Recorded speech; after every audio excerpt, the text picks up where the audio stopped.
ಸರ್ವೇ ಭವಂತು ಸುಖಿನಃ. ಇಂದಿನ ಭಕ್ತಿ ಸಂದೇಶವನ್ನು ನೋಡೋಣ. ದೋಷೈರೇತೈಃ ಕುಲಜ್ಞಾನಾಂ ವರ್ಣಸಂಕರಕಾರಕೈಃ ಉತ್ಸದ್ಯಂತೆ ಜಾತಿಧರ್ಮಾಃ ಕುಲಧರ್ಮಾಶ್ಚ ಶಾಶ್ವತಾಃ. ದೋಷಪೂರಿತವಾದಂತಹ ಜನರು ತುಂಬಿ ಹೋಗಿರುವಂತಹ ಸಮಾಜದಲ್ಲಿ ಧರ್ಮ ಅನ್ನೋದು ಹೇಗೆ ಇರುತ್ತೆ? ಕೇವಲ ನನ್ನದು ನಡೆಯಬೇಕು, ನನಗೆ ಇದು ಬೇಕು, ನನಗೆ ಅದು ಬೇಕು ಅನ್ನೋದು ಮಾತ್ರ ನಡೆಯುತ್ತೆ. ಧರ್ಮವಿದ್ದಾಗ ಮಾತ್ರ ನಾವು ಬೇರೆಯವರ ಬಗ್ಗೆ ಕಾಳಜಿಯನ್ನು ತೋರಿಸಲಿಕ್ಕೆ ಸಾಧ್ಯ. ದಯೆ ಇಲ್ಲದ ಧರ್ಮವಾವುದಯ್ಯ? ದಯವೇ ಬೇಕು. ಮೊದಲು ಧರ್ಮದ ಮೂಲವೇ ದಯೆ ಅಂತ ಹೇಳಿದೆ. ಆದ್ದರಿಂದ ನಾವೇನ್ ಮಾಡ್ತೀವಿ? ಬರೀ ದೋಷಗಳು ಇದ್ದಾಗ, ದೋಷದಿಂದ ಪೂರಿತರಾದಂತಹ ಜನಗಳಿದ್ದಾಗ ದಯೆ ಎನ್ನುವುದು ಇರೋದಿಲ್ಲ. ನನಗೇನು ಬೇಕೋ ಅಷ್ಟು ಮಾತ್ರ ಅಷ್ಟೇ, ಧರ್ಮವೂ ಇಲ್ಲ, ಏನೂ ಇಲ್ಲ. ನನಗೆ ಮೋಸ ಆದಾಗ, ನನಗೆ ವಂಚನೆ ಆದಾಗ ಯಾವ ಭಗವಂತ ಬಂದ, ಯಾವ ತಂದೆ ಬಂದ, ಯಾವ ತಾಯಿ ಬಂದಳು, ಈ ರೀತಿ ಎಲ್ಲ ಮಾತನಾಡಿಕೊಂಡು ಮನಸ್ಸಿಗೆ ಬಂದದ್ದೇ ಕೆಲಸಗಳನ್ನು ಮಾಡುವ ಪ್ರವೃತ್ತಿ ಬಹಳ ಹೆಚ್ಚಾಗಿ ಬಿಡುತ್ತೆ. ಆದ್ದರಿಂದ ಆಗ ಸಮಾಜದಲ್ಲಿ ಕಳಂಕ ಹೆಚ್ಚಾಗಿ ಸಮಾಜದಲ್ಲಿ ನಾಶವಾಗುವಂತಹ ಪ್ರಕ್ರಿಯೆಗಳು ಬಹಳ ಜಾಸ್ತಿಯಾಗಿ ಹೋಗುತ್ತೆ. ಇದನ್ನ ಅರ್ಜುನ ಬಹಳ ಸೂಕ್ಷ್ಮವಾಗಿ ಹೇಳ್ತಾ ಇದ್ದಾನೆ. ಇಂದು ಶ್ರೀ ವಿಶ್ವಾವಸು ನಾಮ ಸಂವತ್ಸರೆ ದಕ್ಷಿಣಾಯನೆ ವರ್ಷದ್ದು ಶ್ರಾವಣ ಮಾಸೆ ಕೃಷ್ಣ ಪಕ್ಷೆ. ಇಂದು 12ನೇ ತಾರೀಕು ಆಗಸ್ಟ್, ಮಂಗಳವಾರ, ತೃತೀಯ ಮತ್ತು ಪೂರ್ವ ಭಾದ್ರಪದ ನಕ್ಷತ್ರ. ಮತ್ತು ಇಂದು ಮಂಗಳವಾರ ಆದ್ದರಿಂದ ಶ್ರಾವಣ ಮಾಸದಲ್ಲಿ ಮಂಗಳ ಗೌರಿ ಪೂಜೆಯನ್ನು ಮಾಡಲೇಬೇಕು. ಇಂದು ಗೌರಿ ಪೂಜೆ ಮಾಡಿದವರಿಗೆ ಶುಕ್ರವಾರದಂದು ಮತ್ತು ಶನಿವಾರದಂದು ಮಾಡುವಂತಹ ಶ್ರಾವಣ ಶುಕ್ರವಾರ, ಶ್ರಾವಣ ಶನಿವಾರ ಪೂಜೆಯ ಫಲಗಳು ಪ್ರಾಪ್ತಿಯಾಗೋದು. ಗೌರಿ ಪೂಜೆಯನ್ನು ಬೆಳಗ್ಗೆ ಗಂಡಸರು ಹೆಂಗಸರು ಎಲ್ಲರೂ ಕೂಡ ಮಾಡಲೇಬೇಕು. ಇಂದಿನ ಭವಿಷ್ಯವನ್ನು ನೋಡೋಣ. ಇಂದು ಪೂರ್ವ ಭಾದ್ರ ನಕ್ಷತ್ರ. ಮೇಷರಾಶಿಯವರಿಗೆ ಮಧ್ಯಾಹ್ನದವರೆಗೂ ಕೂಡ ಇದು ಬಹಳ ಶುಭ ಫಲವನ್ನು ಕೊಡ್ತಾ ಇರುತ್ತೆ. ಮಿತ್ರರಿಂದ ಧನಾಗಮ, ಮನಸ್ಸಿಗೆ ನೆಮ್ಮದಿ, ಇಷ್ಟಾರ್ಥ ಸಿದ್ಧಿ. ಮಧ್ಯಾಹ್ನವಾದ ನಂತರ ಸ್ವಲ್ಪ ಮನಸ್ಸಿಗೆ ಕ್ಲೇಶ ಉಂಟಾಗುತ್ತೆ. ಮಿತ್ರರೆಲ್ಲರೂ ದೂರ ಹೊರಟು ಹೋಗ್ತಾರೆ, ನೀವು ಒಬ್ಬಂಟಿಯಾಗಬಹುದು ಮತ್ತು ಯೋಚನೆಯಿಂದ 2 ದಿನಗಳಲ್ಲಿ ಆರೋಗ್ಯದಲ್ಲಿ ಸ್ವಲ್ಪ ತೊಂದರೆ ಉಂಟಾಗಬಹುದು. ಅದಾಗದಂತೆ ನೋಡಿಕೊಳ್ಳಿ.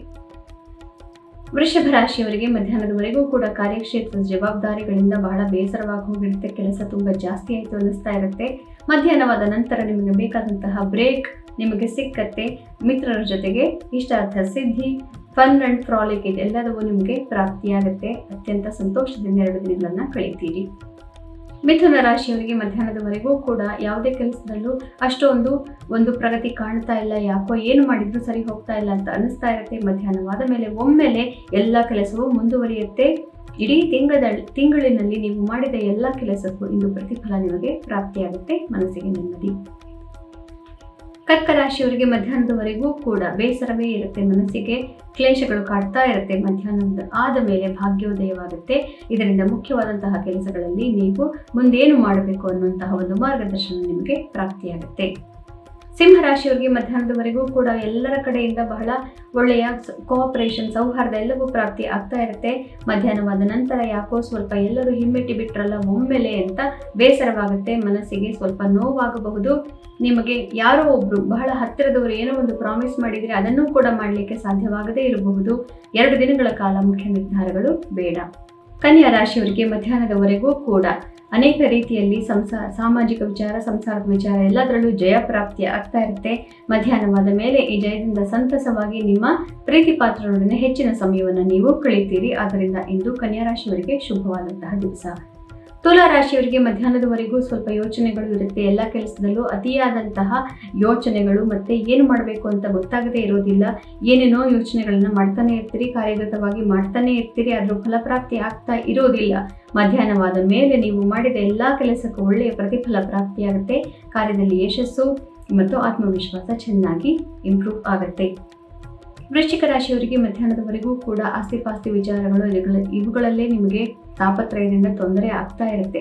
ಮಧ್ಯಾಹ್ನವಾದ ಮೇಲೆ ಸ್ವಲ್ಪ ಕ್ರಿಯಾಶೀಲತೆಯಿಂದ ಅಂದರೆ ಕ್ರಿಯೇಟಿವ್ ಆಗಿ ಯೋಚನೆ ಮಾಡೋದ್ರಿಂದ ಅನೇಕ ವಿಷಯಗಳಲ್ಲಿ ನಿಮಗೆ ಸಮಸ್ಯೆಗಳು ಪರಿಹಾರವಾಗುತ್ತೆ ಮತ್ತು ಏನೋ ಒಂದು ಮನಸ್ಸಿನಲ್ಲಿ ಬದಲಾವಣೆ ಆಗೋದ್ರಿಂದ ಮನಸ್ಸಿಗೆ ಬಹಳ ಸಂತೋಷವಾಗುತ್ತೆ. ಯಾರು ಟ್ರೇಡಿಂಗ್ ಮಾಡ್ತಾ ಇದ್ದೀರಿ ಅಂಥವರಿಗೆ ಮಧ್ಯಾಹ್ನವಾದ ಮೇಲೆ ಪ್ರಾಫಿಟ್ ಬುಕ್ಕಿಂಗ್ ಖಂಡಿತವಾಗ್ಲೂ ಬೇಡ.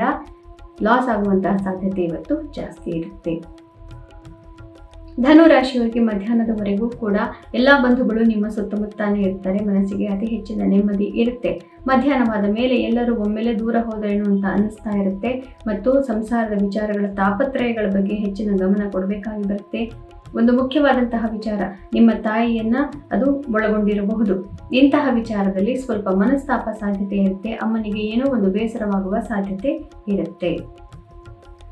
ಮಕರ ರಾಶಿಯವರಿಗೆ ಮಧ್ಯಾಹ್ನದವರೆಗೂ ಕೂಡ ಸಂಸಾರದ ವಿಚಾರಗಳಲ್ಲಿ ಅನೇಕ ಕೆಲಸಗಳನ್ನು ಮಾಡಿ ಮನೆಯವರನ್ನ ನೀವು ಬಹಳ ಸಂತೋಷ ಪಡಿಸಬೇಕಾಗಿ ಮನೆಯಲ್ಲೇ ಕಟ್ಟಾಕದಂಗೆ ಆಗ್ತಾ ಇರುತ್ತೆ.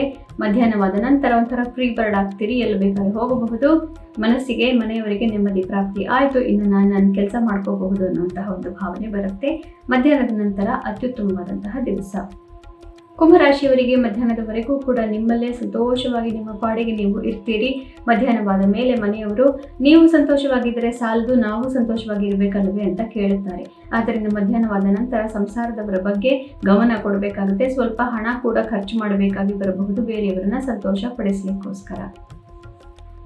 ಮೀನರಾಶಿಯವರಿಗೆ ಮಧ್ಯಾಹ್ನದವರೆಗೂ ಕೂಡ ಮನಸ್ಸಿನಲ್ಲಿ ಅನೇಕ ಯೋಚನೆ ಕ್ಷೋಭೆಗಳು ಇರುತ್ತೆ. ಆರೋಗ್ಯದಲ್ಲೂ ಸ್ವಲ್ಪ ಏರುಪೇರು ಆಗಿರುತ್ತೆ. ಮಧ್ಯಾಹ್ನವಾದ ಮೇಲೆ ಮನಸ್ಸಿಗೆ ನೆಮ್ಮದಿ. ಚಂದ್ರ ನಿಮ್ಮ ರಾಶಿಗೆ ಬರೋದ್ರಿಂದ ಇನ್ನು ಒಂದು ತಿಂಗಳಲ್ಲಿ ಏನೇನು ಮಾಡಬೇಕು, ಎಷ್ಟು ಕೆಲಸ ಮಾಡಬೇಕು, ಯಾವ ರೀತಿ ಮುಂದೆ ಹೋಗಬೇಕು, ಈ ಸಮಸ್ಯೆಗಳಿಗೆ ಪರಿಹಾರ ಹೇಗೆ ಅನ್ನೋದು ನಿಮಗೆ ಗೋಚರವಾಗುತ್ತೆ. ಪುನಃ ನಾಳೆ ನಾನು ನಿಮ್ಮ ಭವಿಷ್ಯದೊಂದಿಗೆ ನಿಮ್ಮೆದುರಿಗೆ ಬರ್ತೇನೆ. ಅಲ್ಲಿವರೆಗೂ ಕೂಡ ಗೀತೆಯ ಮಹಾತ್ಮೆಯನ್ನ ಹೇಳೋದಕ್ಕೆ 2 ನಾಲಿಗೆಗಳು, 1 ನಾಲಿಗೆ ಆಗಲಿ ಸಹಸ್ರ ನಾಲಿಗೆ ಇರುವಂತಹ ಶೇಷದೇವರಿಂದಲೇ ಸಾಲದು. ಆದ್ದರಿಂದ ಗೀತೆಯ ಆರಾಧನೆಯನ್ನ ಸುಮ್ಮನೆ ನಾವು ನಿಷ್ಠೆಯಿಂದ ಮಾಡಿದರೆ ಅಷ್ಟೇ ಸಾಕು. ಎಲ್ಲ ಫಲಗಳು, ಪುರಾಣವನ್ನು ಓದಿದ ಎಲ್ಲ ಪೂಜೆಗಳನ್ನು ಮಾಡಿದ ಫಲಗಳು ಅದರಿಂದ ಪ್ರಾಪ್ತಿಯಾಗುತ್ತೆ. ಆದ್ದರಿಂದ ಗೀತಾರಾಧನವನ್ನು ಮಾಡೋಣ. ಎಲ್ಲರಿಗೂ ಶುಭಮಸ್ತು.